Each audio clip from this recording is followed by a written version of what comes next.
आज मैं आपको सभी फोन की कंपनी किस किस देश का है इसके बारे में बताऊंगा। वीडियो के अंत तक बन रहे। अभी तक लाइक नहीं किए हो तो प्लीज लाइक कर दो और चैनल पर नए हो तो प्लीज सब्सक्राइब कर दो।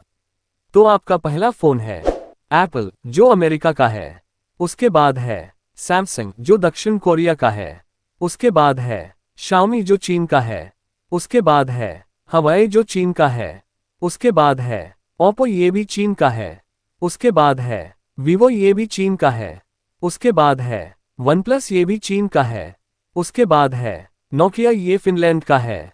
उसके बाद है सोनी ये जापान का है। उसके बाद है एलजी ये दक्षिण कोरिया का है। उसके बाद है मोटोरोला ये अमेरिका का है।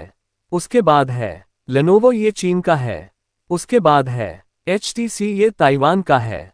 उसके बाद है एसस ये भी ताइवान का है। उसके बाद है माइक्रोमैक्स ये भारत का है। उसके बाद है लावा ये भी भारत का है। उसके बाद है इंटेक्स ये भी भारत का ही है। उसके बाद है जोलो ये भी भारत का ही है। उसके बाद है रिलायंस जियो ये भी भारत का ही है। उसके बाद है माइक्रोमैक्स ये भी भारत का है।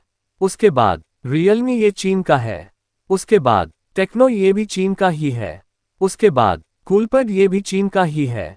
उसके बाद ZTE ये भी चीन का ही है। उसके बाद ZUK मोबाइल ये भी चीन का ही है। उसके बाद ज़ोपो मोबाइल ये भी चीन का ही है। उसके बाद TCL कॉर्पोरेशन ये भी चीन का ही है। उसके बाद लीको ये भी चीन का ही है। उसके बाद ऑनर ये भी चीन का ही है। उसके बाद पैनासोनिक ये जापान का है।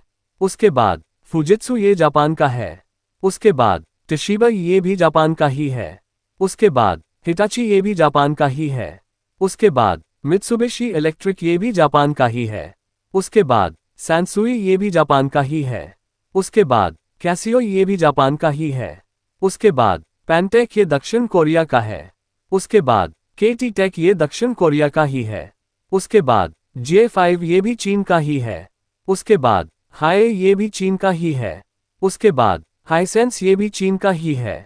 वीडियो कैसा लगा कमेंट कीजिएगा और अभी तक लाइक नहीं किए हो तो प्लीज लाइक कर दो और प्लीज सब्सक्राइब कर दो।